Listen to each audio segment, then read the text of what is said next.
라라의 사연 드라마를 찾아주신 모든 구독자 여러분과 알고리즘을 통해 들어오신 유튜브 시청자 여러분 안녕하세요. 오늘은 재밌고도 슬픈 그리고 깊은 감동과 신선한 재미를 선사할 이야기가 준비되어 있습니다.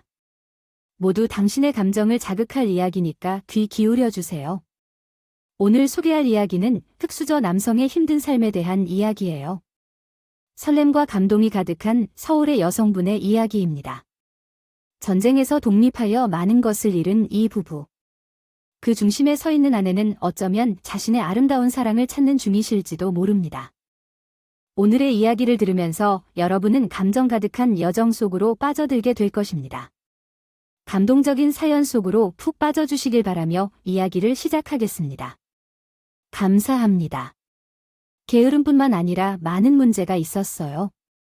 술에 취하면 엄마에게 손질검을 휘두르고 욕설을 퍼부었어요. 자신보다 약한 존재를 포획하는 맹수처럼 말이죠. 며칠이 지나면 엄마의 얼굴 붓기가 사라졌지만 다시 단단하고 강철 같은 손으로 엄마의 뺨을 때리곤 했어요.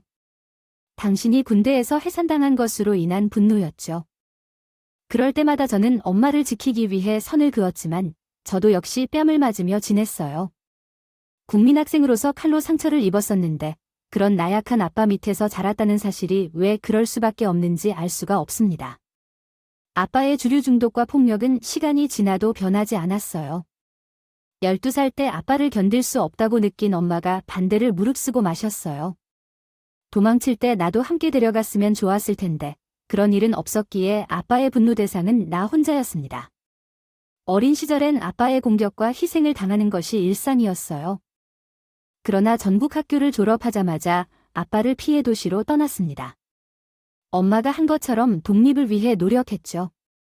혼자서 돈 버는 일을 찾아 도시로 이주했고 가발 공장에서 일하게 되었어요. 거기서는 기숙사가 제공되고 야근을 하면 하루 3끼 식사를 할 수 있었습니다. 고민하지 않고 그곳에서 일을 시작했어요. 거기에서 같이 지내는 언니들이 무섭긴 했지만 아빠에게 매 맞던 시절에 비하면 세 발에 피었기 때문에 긴장하거나 겁을 먹은 적이 없었어요. 가발 공장에서 일하면서 검정고시를 준비했는데 15세 중학교 검정고시를 17배, 고등학교 검정고시에 합격했고 그리고 다음 목표인 대학에 도전하기 위해서 근무가 끝나면 밤부터 동이 트기 전까지 공부를 했어요. 돈은 계속 모아오고 있었기 때문에 등록금 걱정보다 학력고사가 더 걱정이었어요. 열심히 최선을 다해 준비해서 18살에 시험을 봤는데 예상했던 점수보다 많이 나와서 놀랐어요. 저는 선시험 후 지원하는 82년도에 학력고사를 치러서 지원할 수 있는 대학을 고를 수 있었습니다. 그래서 등록금이 싸고 교육열이 좋은 국립대에 들어갔어요. 가발공단 기숙사에서 대학교 기숙사로 이사를 했더니 마치 제 자신이 대단한 사람처럼 느껴졌고 자랑스러웠어요. 이렇게 악착같이 살아가던 원동력은 술 취해서 손치가 많은 아빠와 저를 버리고 도망간 엄마라고 생각해요. 두 사람이 아니었으면 자립심도 독립심도 없었을 테니 말이에요. 그래서 부모님을 더는 미워하지 않게 되었습니다. 그렇다고 보고 싶거나 그리운 것은 아니고요. 그러나 전국 학교를 졸업하자마자 아빠를 피해 도시로 떠났습니다. 엄마가 한 것처럼 독립을 위해 노력했죠. 혼자서 돈 버는 일을 찾아 도시로 이주했고 가발 공장에서 일하게 되었어요. 거기서는 기숙사가 제공되고 야근을 하면 하루 3끼 식사를 할 수 있었습니다. 대학 생활에 충실하며 지낸 주인공은 가발 공장에서 벌어들인 돈을 거의 사용하지 않고 등록금을 충당할 수 있어 다른 일을 하지 않고 오로지 공부에 매진했습니다. 장학금을 노리고 1등을 노려봤지만 자신보다 똑똑한 동기들이 많아 항상 실패했습니다. 그러나 우수한 성적을 유지하여 졸업 이후에는 안정적이고 일자리를 찾기로 결심했습니다. 정부에서 운영하는 공기업에 입사하고 싶어 다시 시험을 준비했고 결과는 예견한 대로 열심히 노력하여 공기업 필기시험에 합격했습니다. 울산으로 발령을 받아 기차를 타고 내려가 자취방을 구하고 직장 생활을 시작했죠. 회사에서의 삶은 재미없고 우울했지만 3년이 지난 후 제 아래에 후배들이 나타났습니다. 그들은 활력과 열정에 넘쳐 보였으며 큰 회사이기에 회식도 많았습니다. 주인공은 항상 조용했지만 어느 날부터 후배 한 명이 주인공에게 말을 거는 것을 시작했습니다. 그 후배는 주인공을 배울 점이 많은 선배로 칭찬하고 존경하는데 생애 처음 듣는 이야기도 해주었습니다. 성훈 선배님은 일을 잘하는 것뿐만 아니라 미모도 정말 아름다우세요. 영화 배우 중에 누구 닮았다는 소리를 들어본 적이 없어요. 70년대 여배우 트로이카 중 한 명을 닮았다는 얘기가 있지만 언제 그런 말씀을 듣고 싶으신지 모르겠네요. 성훈 선배님은 성실하신 분으로 부하 직원들을 잘 가르치시는 롤모델이에요. 후배들에게 좋은 본보기가 되어 주셔서 감사해요. 예쁘다는 칭찬도 감사히 받겠어요. 다만 여배우나 트로이카에 대한 언급은 조심해 주세요. 누군가 듣기에 모욕적일 수도 있어요. 왜 후배가 욕을 할지 모르겠다며 계속해서 저를 비웃는 건 좀 그렇지 않을까요? 성훈 선배님은 변화를 주는 분으로 어두운 이미지를 가진 상사들마저 본받아 예쁘게 변화시켜 주셨어요. 전 28살까지는 남자를 만나본 적이 없는 솔로였고 연애를 사치로 여긴 삶을 살았는데 선배님을 만나고 마음이 바뀌었어요. 성훈 선배님은 모두에게 친절하고 인기가 많으신 분이라서 많은 변화를 일으키셨어요. 내가 좋아하는 감정을 드러내기 힘들었어요. 사실 어떻게 고백해야 할지 잘 몰랐고 그래서 혼자 사랑의 열병을 알아왔다. 그러던 어느 날 후배 성훈이 아파서 해설을 쉬게 되었어요. 그가 세우는 자취방에 어딘가에 인사기록 카드를 보고 알고 있었기 때문에 죽을 만큼이나 고백하고 싶어서 그의 자취방을 찾으러 갈까 생각했다. 자신감 없고 불편할지도 모르는데 한번 용기를 내보기로 하고 결심했다. 퇴근 후 그의 자취방을 찾아가서 직접 전복죽을 남겼다. 빨리 나으라는 말과 내가 그를 얼마나 좋아하는지 써놓은 편지를 함께 놓았다. 그리고 떠나는데 그의 자취방 현관문이 열리는 소리가 들렸다. 선배님, 이렇게 기가 죽이려고 오신 건가요? 뭔가 냄새 나는데. 아, 성훈 씨, 많이 아프다고 들었어요. 내가 쓴 편지를 바로 읽고 싶었지만 부끄러워서 몸을 움직일 수 없었다. 그러자 성훈이가 긴 팔로 내 이마를 살짝 잡아서 나를 허우적대게 만들었다. 자, 이제 읽어보자. 많이 아파하신 것 같은데 혼자 아파한다면 더욱 외롭겠죠. 저 또한 우울해한다는 걸 잘 알아요. 항상 건강하고 밝은 사람이 보이지 않아 회사가 조용하네요. 요리 솜씨는 없지만 맛있는 전복죽을 가져왔어요. 빨리 나으시기를 빕니다. 그리고 성훈 씨를 좋아해요. 그러니까 잊지 말아주세요. 제가 부끄러워서 뒤로 돌아서 앉아 무릎에 얼굴을 파묻었어요. 그래도 성훈 씨 반응이 궁금해서 대답을 기다렸어요. 그가 웃는 소리를 냈는데 감기로 콜록거리며 기침을 했어요. 선배님, 당신을 좋아한다고 했어요. 어쩌죠? 선배님을 좋아하지 않아요. 그 말을 듣자 벌떡 일어나 계단을 내려가려고 했는데 어깨를 붙잡았어요. 한국말을 다 들어야 해. 난 당신을 좋아하지 않고 사랑한다고 라고 했답니다. 손을 잡고 자기 가슴에 대고 내가 당신을 위해 뛰고 있어. 느껴요? 라고 물었어요. 그 말에 반하고 만나기 시작했어요. 비밀로 사귀고 싶었는데 일주일 만에 소문이 퍼져 사내에서 유명한 커플이 됐어요. 상사들은 언제 국수를 사주냐라며 빨리 합치라고 했어요. 연애는 지극히 평범했어요. 아무것도 특별한 게 없었습니다. 서로의 자취방을 오가며 밥을 먹고 차를 마셨고 뜨거운 사랑을 나눴습니다. 4개월 동안 짧은 연애를 한 후 성훈 씨가 결혼 이야기를 꺼내더군요.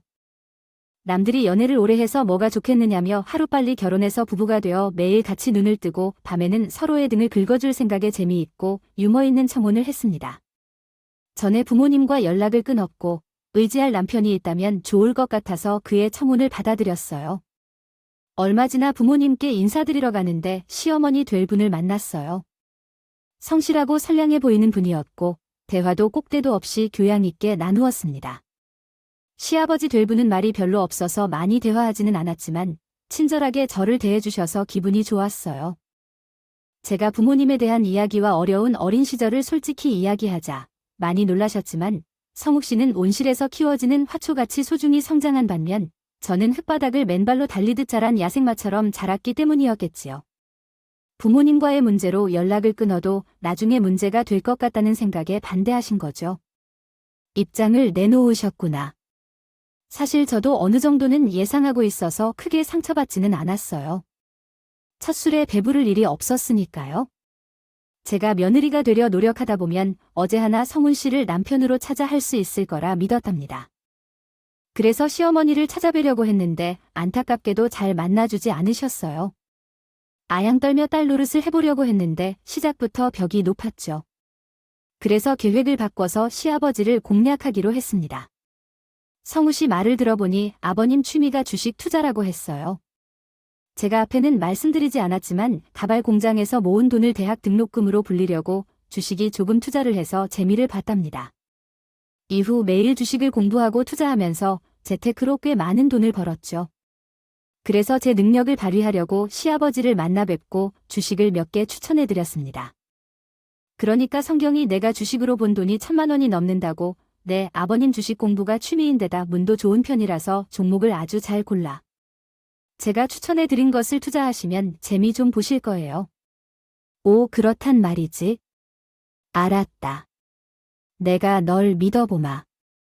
시아버지는 제가 추천해드린 종목에 투자하셨고 한 달, 2달 시간이 지나며 상승선을 타는 걸 확인하셨어요. 그리고 제가 주식을 팔라는 시기에 바로 파셔서 손해보는 것도 피하셨습니다.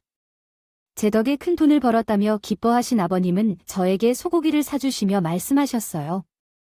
성경이 네 덕에 비상금 좀 만들게 됐다. 고맙다. 고마워, 아버님. 앞으로도 제가 주식 도우미로 옆에서 도와드릴게요. 평생 말이에요. 오냐, 그럼 나야 너무 좋지? 아이, 성경이 너는 우리 집안에 없어서는 안 될 존재야. 횡재를 가져다줘. 복덕이라고. 아버님, 그럼 절 며느리를 허락해 주시는 거예요? 당연하지. 아니, 난 널 처음 봤을 때부터 마음에 들었다. 상훈이 엄마가 반대해서 뭐라고 말을 못한 것뿐이지. 너도 알다시피 집안의 실세가 애 엄마라 어쩔 수 없었어. 그래도 내가 오늘부터 애 엄마를 설득해봐. 아니, 내가 재테크의 달인이자 심성 코난이라고 빡빡 우기면서 결혼시키라고 말이야. 시아버지가 저에게 마음이 완전하게 기울게 되죠.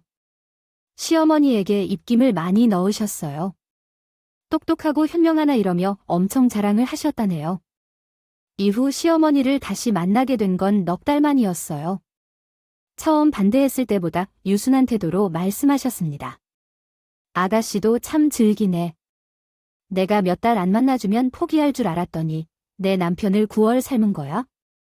아주 불리우가 따로 없어. 그렇게 내 아들이랑 결혼이 하고 싶으면 하도록 해. 정말이에요. 이거 꿈 아니죠? 진정으로 받아주신다는 것이 맞나요? 맞죠? 그렇구나. 너무 늦게 허락을 구해 미안해요. 나도 이기적인 사람이라서 그런 거니까 이해해 주세요. 어쨌든 우리 가족들과 잘 지내자고 그렇게 말한 순간 정말 행복했어요. 태어나서 처음으로 기뻐서 눈물이 흘렀어요. 아빠한테 맞거나 울면서 어려움을 겪었고 엄마가 날 떠나서 어떻게 살아야 할지 모르겠었어요. 하지만 상우 씨 부모님은 내 아픔을 이해해 주시고 결혼을 허락해 주셨어요. 그리고 부모와 자식처럼 지내고 싶다며 시집에 오라는 제안을 받았어요. 그때 80년이 되었으니 시집에서 살던 시절이 많았던 때였어요. 시대적, 분위기적으로 시집에서 살아야 했다고 생각했고 감사한 마음으로 받아들였어요. 결혼식은 작은 장소에서 열렸어요. 가격이 저렴한 곳을 찾은 이유는 있었지만 축하해주러 왔던 사람은 가발 공장에서 같이 일했던 여자들과 회사 동료들 뿐이었어요. 그래도 첫 하얀 드레스를 입고 행복했어요. 제가 여자임을 깨닫고 예쁘게 변할 수 있다는 것을 느꼈죠. 결혼 후 시어머니 집에 살게 되었어요. 어설퍼서 망설였지만 착하고 성실한 며느리로 보이려고 노력했어요. 매일 아침과 저녁 상을 차리고 회사 생활로 바빠도록 노력했어요. 신혼부부가 된 주인공은 처음에는 부모님의 배려와 사랑을 받으며 행복한 삶을 살았습니다. 하지만 결혼 후 3개월이 지나자 시어머니의 태도가 바뀌었는데요. 시어머니는 주인공을 호랑이처럼 무서운 존재로 여겼습니다. 밥상에는 풀떼기만 남겨주고 주인공의 시아버지는 고기를 먹어야 기운이 생긴다고 하더니 가전제품 사용을 금지하고 손빨래와 손빨래만 하라고 했습니다. 게다가 식사 후에는 남은 반찬으로 손바닥만한 상에 밥을 올려 먹도록 하며 파드로 메주를 만들라는 이상한 요구도 했다고 합니다. 이렇게 과도한 통제와 부당한 요구 속에서 주인공의 결혼 생활은 난처했습니다. 시어머니가 시집 생활이 새롭지 않게 엄격하게 정해 내리고 있습니다. 1년이 지났지만 아이가 없으므로 아들이 필요하다고 말하며 언뜻 무서운 경고를 하고 있어요. 하지만 아이가 생기기 위해 노력하는데 삶은 더 어려워졌습니다. 아이를 가진다면 상황이 호전될 것이라고 믿고 있었지만 아이는 생기지 않았고 상황은 더 난해해졌어요. 다른 사람들은 왜 아이를 낳을 수 있는데 나만 그렇지 못할까요? 새로운 시장에 1년 반 넘게 살고 있으니 당신 아들이 가장이니 안다. 나의 가게가 끊길 것이라 것 같아요. 하지만 더 노력하면서도 어디서도 진정한 사랑을 찾지 못했습니다. 어머니 정말 심하시네요. 결혼 후 모든 일을 다 해내면서 살아왔어요. 회사와 집안일로 너무 고달프다고요. 제 모르게 말이 튀자 어머니가 제 얼굴을 때리시더군요. 큰 소리로 울리며 바닥에 넘어졌죠. 이 여자가 무슨 잘못을 했길래 하늘송이인 듯이 생겨먹어 토를 달아 아마도 너무 망가져 사는 모습인가 봐요. 할머니 밑에서 어떤 것을 배웠겠어요. 그럼에도 불구하고 너를 많이 가르쳤다고 생각했는데 아직 멀게 보여요. 어머니는 언어로 주시고 잘한다고요. 그런 교훈인가요? 가족들과 경쟁도 못하고 모든 빨래를 수작업으로 하는 것은 조선시대 때 하는 일이에요. 추가로 생활비와 용돈을 어디까지 드려야 만족하시나요? 두 해가 올바르게 지나왔나 봐요. 그러나 남편이 출타 중인 동안 여자들은 내처럼 위아래 구분 없이 살았을까요? 처음에 부모가 건강한 며느리로 들여야 했어. 꼴이 싫다면 바로 이 집에서 나가. 내 손주를 낳아주는 여자를 데리고 놀고 낙인 찍으려고 하더구나. 이러한 상황에 기절컹거리고 제 집에서 나가버리기로 결심했습니다. 시아버지와 남편은 오로지 구경만 하고 있었어요. 이렇게 집모퉁이에서 겨우 1년 반을 살았는데 계속 이러한 삶을 이어갈 것 같았습니다. 그래서 먼저 회사 동료의 자취방에 들어가 살며 어떻게 해야 할지 고민했습니다. 80년대 후반에는 이혼 여성이라 하면 타박되는 시선도 받고 불이익을 입는 경우가 많아 결정을 내릴 수가 없었어요. 그 사이에 남편은 회사에서 제게 용서를 구하고 빨리 돌아와 달라고 했습니다. 어디서 살고 있는지, 그 속이 편안한지 전혀 걱정도 하지 않으면서 말씀하더군요. 네, 이혼을 결심하기만 했지만 저의 결심이 더 크게 성장했어요. 사람들의 타박과 시녀처럼 대우받으면서 살아가는 것을 그만두고 싶었기 때문이죠. 그러나 예상치 못한 상황이 찾아왔어요. 구토가 심하게 오면서 병원에 가니 임신이라고 했어요. 스트레스로 속이 울렁거리고 메스꺼리는 줄 알았는데 뱃속에 아이가 있었다고 하더라고요. 이혼 여성이 혼자 아이를 키우는 것은 어려운 일인데 또 자식이 비난을 받을 것을 상상하니 무서웠습니다. 아이를 낳으면 시집살이가 나아질지도 모르는 희망이 조금이나마 보였죠. 그래서 모름지기 시댁으로 들어가 임신 소식을 알렸습니다.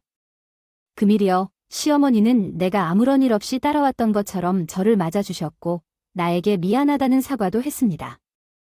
그 후에 가족들과 함께 생활을 시작했고 세탁기로 세탁을 하고 마음대로 텔레비전도 볼 수 있었습니다. 나를 낳아주는 몸이라며 매우 소중히 여기지는 않았지만 일부 일을 덜어주셔서 꽤나 행복했습니다. 그런 식으로 시간이 흘러 10달을 다하자 아들을 출산하는 고통을 겪었습니다. 가족들은 4대째 도련님이 태어났다며 기뻐하고 축하해 주었습니다. 그러나 시부모님은 자식을 낳았으니 육아를 위해 회사를 그만두라고 했습니다. 너희들은 온몸이 고장나서 너희를 키울 수 없다. 내게는 어머니와 며느리로만 충분하다고 말했습니다. 그래서 어렵게 공부하고 취직한 회사를 그만두게 되었습니다. 내 아들은 나만큼이나 많은 사랑을 가족들로부터 받았습니다. 그래서 시댁에 대한 원한과 서운함은 금방 사라졌습니다. 오히려 일반적인 며느리처럼 대해주셔서 언제 그랬었는지 잊어버릴 만큼이었습니다. 해가 여러 번 바뀌며 아들은 귀엽고 멋지게 자라나고 어느새 유치원에 들어가야 할 나이가 되었습니다. 6살 아들을 매일 걸어서 유치원에 데려다주고 마디와 배움이 마치 나의 근본인 것처럼 오고 가는 일이었습니다. 두 사람만 있는 시간이라 그때가 가장 마음이 편안했어요. 그러나 어느 날 유치원 앞까지 바래다주고 횡단보도를 건너왔더니 아들이 저와 헤어지기 아쉬웠는지 유치원에서 돌아 나와서 크게 부르더라고요. 그래서 뒤를 돌아봤는데 아들 녀석이 빨간 불의 횡단보도를 달려오는 겁니다. 지금처럼 어린이 보호구역 같은 게 없던 시절이라 자동차들이 쌩쌩 달리고 있었는데 말이죠. 아니나 다를까 꼬맹이를 못 봤는지 트럭 한 대가 속도를 줄이지 않고 돌격하고 있었어요. 그 순간 엄마의 이름으로 아들을 구하러 나갔습니다. 아무것도 모르고 달려오던 아들을 두 손으로 밀어내고 대신 트럭에 치였죠. 사고가 나자 거기에서 의식을 잃고 오랫동안 혼세 상태였는데 눈을 뜰 때도 얼마나 오랜 시간이 지나가면서 온몸이 아팠는데 오른쪽 무릎 밑으로 뼈마디가 옥신거렸어요. 손을 뻗어 붕대에 감겨진 무릎을 만져보고 그 밑으로 내려가자 있어야 할 다리가 만져지지 않았답니다. 어떻게 된 일인지 보려고 고개를 들어 올렸더니 다리가 절단되어 있었어요. 아침에 놀란 점 비명을 지르고 울음을 터뜨렸습니다. 간호사가 달려오더니 상황을 설명하더군요. 단순히 몸을 부딪힌 게 아니라 다리가 밑에 깔리며 이렇게 되었다고 말이죠. 저는 오랜 시간을 쓰고 이성을 찾았습니다. 그동안 가족들은 아들이 사고를 당한 후 충격을 받아 병원에 찾아오지 않았어요. 아들은 여전히 한쪽 다리가 없는 상태인데 근처에도 오지 않았고 시부모님도 속이 이상하다며 방에서 조용히 지내라고 하셨어요. 그래서 우울증이 심화되어 총잡이가 되어 있었습니다. 몇 달 동안 방 안에서만 살다가 문득 큰일이 날 것 같다는 생각에 덜컥 겁이 나더라고요. 그래서 다시 정신을 차리고 세상의 도전장을 내밀기로 했습니다. 처음으로는 아들을 위해 의족을 마련해서 바지를 입고 다녀야겠다 판단했죠. 시작을 위해 남편에게 부탁했어요. 여보, 의족 좀 맞춰주면 좋겠는데요. 우리 준맨이를 다시 안아주려면 그것부터 시작해야 해요. 아, 의족이 여자야? 의족 하나가 얼마나 비싼지 알아? 당신 다리 저기 있잖아. 목발 밖에 나가면 집안 망신이라고 어머니가 나가지도 못하게 하셨어요. 그리고 나도 정상적인 사람처럼 걷고 싶어요. 우리 아들 손을 잡고 다시 유치원에 데려다주고 싶어요. 준면이 핑계대면서 비싼 의족 타령하지 마세요. 의적을 차고 다녀도 빙신은 빙신이에요. 그럼 빙신한테 헛돈 쓰기 싫으니까 그만 입 다물어 주세요.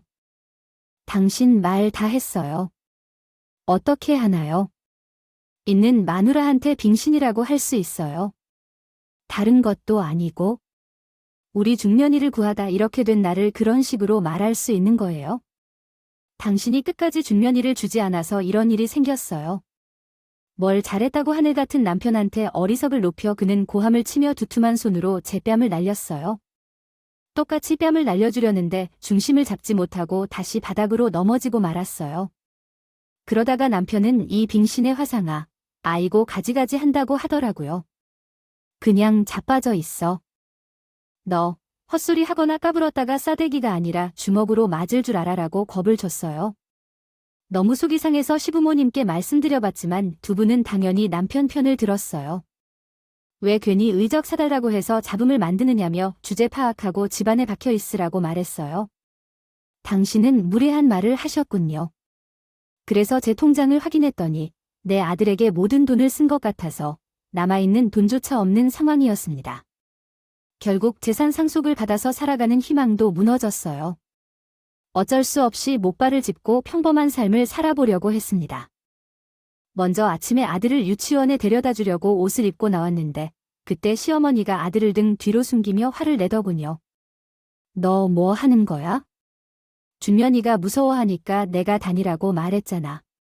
어머니가 도와주려 했는데 계속 숨기면 그럴 수밖에 없잖아. 내가 좋냐? 라고 항의했습니다.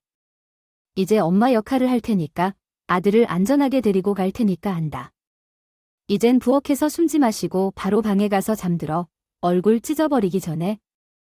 너는 미친년처럼 행동하는군. 나가, 쓰레기년아. 이런 대사를 쏟아내면서 밀치더니 나는 넘어졌죠. 어린 아들에게 손을 내밀며 절박한 눈빛을 보냈지만 아들은 나를 한 번도 쳐다보지 않았습니다. 그 후 저는 절망에 빠져 방 코너나 집 밖 공원을 오가며 살아갔습니다.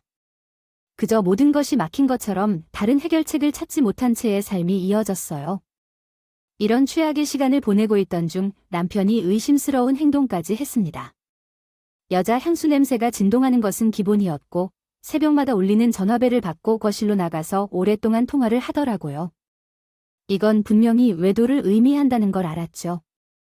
그래서 곧바로 분노를 표출하려고 목발을 짚고 나가 뭐 하는 거야고 소리를 질렀습니다.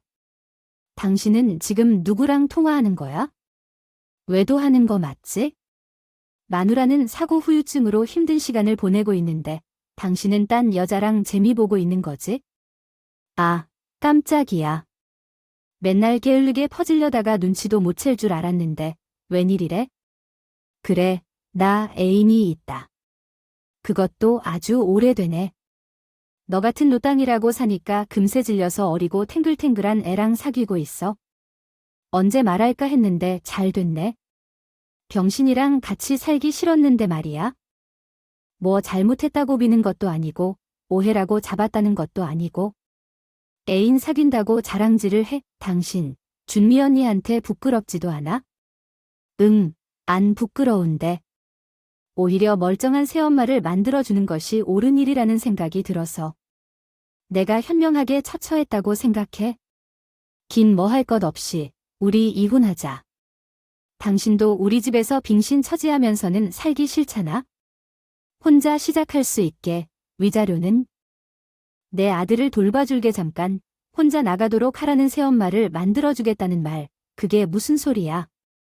이혼을 해도 준면이는 엄마인 내가 키워왔는데 넌 돌아가겠냐? 우리 집 사돈딸자를 내가 왜 데리고 나가?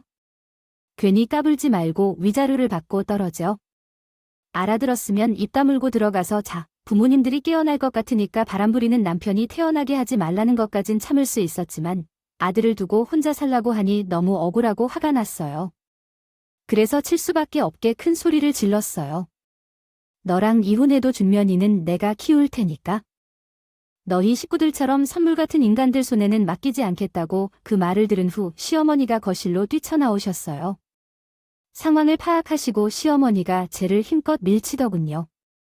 해운년이 울다가 뭐야. 야 병신년은 엄마로서 키우면 준면이는 정상적으로 크겠냐. 내 아들이 현명하게 선택을 했구나. 왜 연병질이야. 여보, 우리 손자 깨버린다. 아이, 적당히 해서 들어와. 그리고 세기는 내일 날 밟으면 짐을 싸서 나가 준비해. 식구들이 바닥에 엎드린 채 각자의 방으로 들어갔어요. 남편은 방문을 잠궈두고 거실에서 혼자 자라고 했어요. 저는 밤을 꼴박부하면서 지금은 혼자 살아요. 가끔 지금의 삶이 얼마나 행복한지 깨닫게 됩니다. 전 가난한 가정에서 왔어요. 그래서 부모님과 누나도 도와드리고 싶어요. 어렸을 때 엄마는 항상 다른 사람에게 도움을 주는 것이 가장 중요하다고 말씀하셨어요. 그래서 모든 일에 최선을 다하고 다른 이웃들을 도와주는 것이 저의 삶의 목표가 되었어요. 저는 사람들의 도움이 필요할 때 언제나 도와주고 싶어요. 특히 어려운 처지에 있는 사람들에게 조금이라도 도움이 되고 싶어요. 그래서 저는 자원봉사자로서 봉사활동을 꾸준히 하고 있어요. 사람들에게 조금이라도 희망과 행복을 전해주는 것이 저에게 큰 보람을 준답니다. 이제는 제 이야기가 누군가에게 도움이 되길 바라며 더 많은 사람들을 도울 수 있는 사람이 되고 싶어요. 함께 힘을 모아 더 나은 세상을 만들어가는 게 저의 꿈이에요. 의족을 착용한 후 걷기 연습도 하고 있습니다. 처음에는 조금 서투르지만 지금은 어느 정도 익숙해졌어요. 그리고 의수족 보조기 센터에서의 일도 재미있어요. 장애인들과 함께 일하는 것이 매우 유익하고 보람있는 경험이에요. 생활비와 의조 비용도 얼른 갚을 수 있을 것 같아 기뻐합니다. 저에게는 이 사람들을 만나게 되어 정말 행운이었어요. 앞으로도 열심히 일하고 성장하는 모습을 보여드리고 싶어요. 함께 힘을 합쳐 더 나은 미래를 향해 나아가고 싶어요. 함께 일하며 더 많은 것을 배우고 성장할 기회를 주셔서 감사합니다. 함께 힘을 모아 더 나은 세상을 만들어 나가는 것이 제 목표입니다.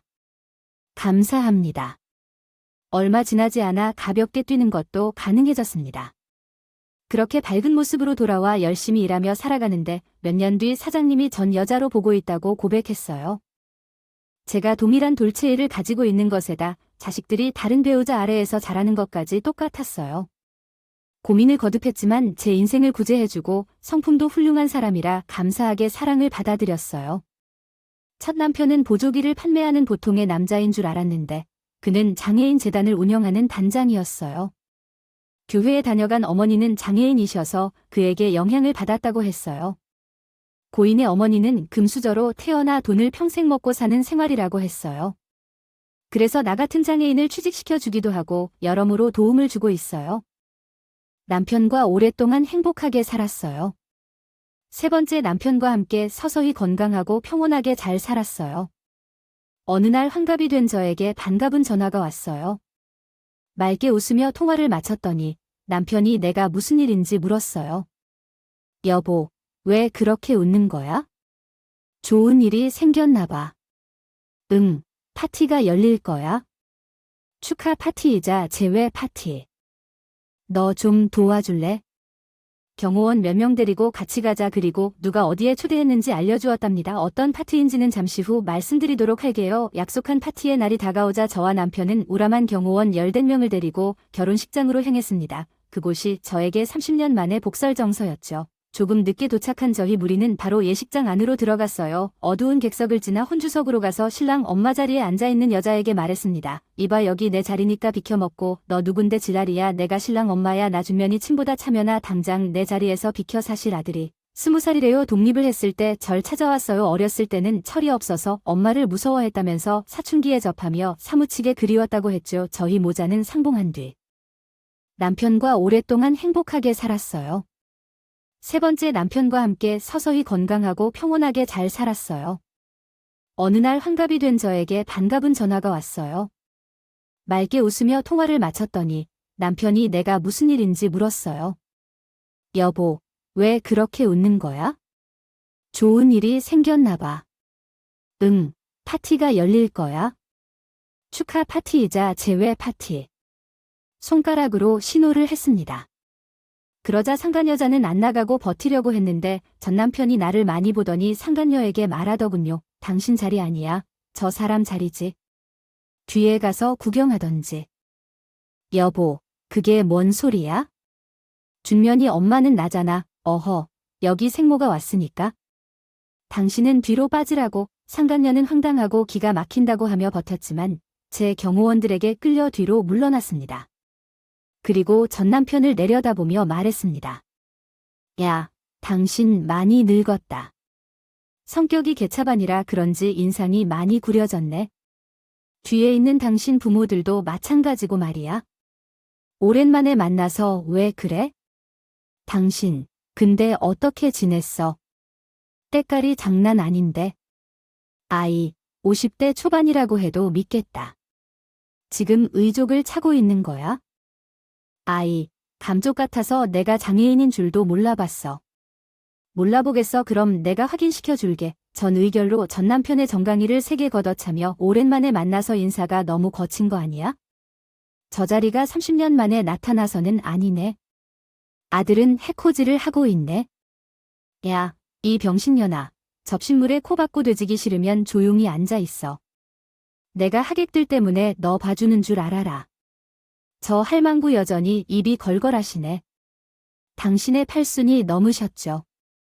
건강 조심하세요. 진짜로 접신물에 코 박고 되질 줄도. 이해하지 못할지도 모르니 시어머니가 이기려 하면 결혼식 사회자가 신랑 입장을 외치면서 상황이 해소되었습니다. 곧 멋진 아들이 등장하여 나에게 반갑게 인사를 하며 손을 흔들었습니다. 나도 준면이에게 미소를 지었습니다. 그리고 예전에 자주 보던 며느리가 들어오는데 정말 아름다웠어요. 그녀는 내 젊은 시절과는 비교할 수 없을 만큼 아름다운 신부였습니다. 결혼식은 성대하게 잘 끝나고 식구들이 신혼여행을 떠나는 길을 배웅하러 나왔습니다. 잠시 후 화려한 리무진이 우리 앞에 섰고 뒷좌석 창문이 내려지며 남편의 모습이 나타났습니다. 여보, 준면이 결혼식 잘 끝났어. 이제 가볼까? 응. 잠시 인사하고 가야겠어. 그런 다음 어깨에 힘을 주며 시부모와 전 남편에게 말했습니다. 나의 남편이고, 그런데 리무진은 제 MRO, 다른 것도 여러 대 있는데 드라이버를 하나 시킬까? 하지만 여러분은 날 원수로 보이죠. 그러니까 이런 일은 없겠죠. 그러자 제 남편이 말씀하셨습니다. 아세요? 준면이 신혼여행은 물론 신혼집도 제가 마련했어요. 우리 옆집으로요. 그 녀석이 엄마인 나에게 학들을 표하고 싶다면 옆집으로 와야 한다고 말하더라니. 이번에 여러분과 연을 끊겠다고 말했다고 준미 언니에게 들었다고. 당신은 상처를 지닌 사람이 어려운 상황을 겪고 있습니다. 과거의 상처와 가족 간의 갈등이 그를 괴롭히고 있습니다. 이야기 속 인물들은 서로 간의 상호이해와 존중이 부족한 채로 갈등을 겪고 있습니다. 이는 불행한 상황을 야기하고 있습니다. 갈등을 해소하고 상처를 치유하기 위해서는 서로에게 이해와 인정을 보여주는 것이 중요합니다. 부디 상처를 어루만지며 새로운 시작을 할 수 있기를 바랍니다. 며느리와 함께 다녀왔다며 현관문으로 들어왔는데 뜻밖의 일에 충격을 받았습니다. 그는 아들에게 서운함을 표하며 휠체어에 탑승한 남편을 안내하려 했지만 그 남편은 양다리가 없다는 사실을 알게 되었습니다. 그 이후에는 말이 없이 그의 짐을 들어주고 집 밖으로 보내주었다고 하네요. 남편은 등산 중에 발생한 사고로 양다리를 다치고 휠체어 이용이 필요한 신체적 장애자가 되어버렸습니다. 그 이후 가족은 남편의 장애를 받아들이기 시작하고 아들은 전 남편과의 연락을 재개하고 지지를 보내는 시기를 맞이하게 되었습니다. 이런 상황에서도 가족은 서로를 이해하고 지지해주며 함께 어려움을 극복해 나갔습니다. 이어서 행복한 가정을 이룬 사랑과 이해를 바탕으로 더욱 깊은 유대관계를 형성하게 되었습니다. 함께한 가족과의 소중한 시간은 자신들에게 큰 위로가 되었고 서로를 극복하고 이해하며 함께 성장해 나가는 모습이 따뜻한 가족사의 하나로 남을 것입니다. 산 정상에서 술을 마시고 하산하다가 낭떠러지로 떨어지는 큰 사고를 당했다고 말했습니다. 이게 무슨 일이야? 당신이 이렇게 어려운 상황에 처했을 때 내가 동정과 이해를 보여줄 줄 알았는데 전혀 아니었군요. 당신은 언젠가 저를 버릴 것으로 생각했나 봐요. 제가 이런 행동에 대해 감수할 수 있을걸요? 제가 너무 신경 쓰지 마세요. 이런 상황이 되고 나니 더 나아지지 않을 것 같아요. 그런 와중에 제가 여태까지 존중한 적정금을 받지 못하여 이혼을 하고 돈도 없다고 했는데 그래서 당신을 찾아왔어요. 당신 남편은 의족 사업을 한다고 했어요. 제가 조사해보니 좋은 의족은 아주 비싸다고 해요. 그런데 말인데 제게 의족을 선물로 줄 수 없을까요? 의족 같은 소리를 하다니. 의족이 나오면 한번 맞아보세요. 여기서 당신 휠체어를 밀어내기 전에 가라. 아무도 당신을 보려고 하지 않으니까 돌아가세요. 흥분하지 마세요. 다른 곳으로 가서 조용히 해결하도록 하죠. 제가 손자딸 얼굴 한 번 더 보러 들어가야겠어요. 전 그 즉시 남편을 불러야겠어요. 그 남자 좀 쫓아내 주세요. 남편은 손에 갈고리 의수를 들고 나와서 전 남편을 향해 휘둘렀어요. 뻔뻔하게 여기가 어디인 줄 알고 오냐고 그 말이에요. 그 광경을 보고 겁먹은 전 남편은 휠체어에서 떨어지고 말았어요. 아들도 남편을 막으려 했어요. 아버지가 맨날 엄마를 비방하고 욕하는데 2배로 되돌았네요. 그렇게 이야기가 끝나요? 제 딸이 할아버지로부터 받는 유일한 사랑은 새아버지뿐입니다. 하지만 그를 잃어버리고 말았어요. 뭐야, 이 새끼가 뭔데? 너 당장 안으로 들어가. 문을 닫지 마. 아들은 냉정하게 그 상황을 무시하고 아버지에게 등을 돌리며 현관문을 쾅 닫았어요. 전 남편은 상간녀에게 있는 돈, 없는 돈을 다 주고 혼자 작은 집에서 살고 있다고 해요. 상간녀는 그 돈을 가지고 도망쳤다고 합니다. 그녀는 요즘갭 투자와 전세 사기에 걸려 재산을 잃었는데 계약이 만료되면 알고리로 나와야 한다는 얘기를 들었어요. 저는 속이 시원하기도 하고 허무하기도 했어요. 어쨌든 남편, 아들, 며느리와 함께 행복하게 살고 있어요. 이 이야기를 여기서 마무리 지어야겠네요. 많이 웃으셨다면 구독과 좋아요를 꼭 눌러주세요. 제 이야기를 듣고 계셨다면 감사합니다. 이렇게 마치겠습니다. 오늘 이야기가 재미있으셨다면 구독과 좋아요를 꼭 눌러주세요. 내일 또 만나요. 제라라 이야기는 계속됩니다. 안녕하세요.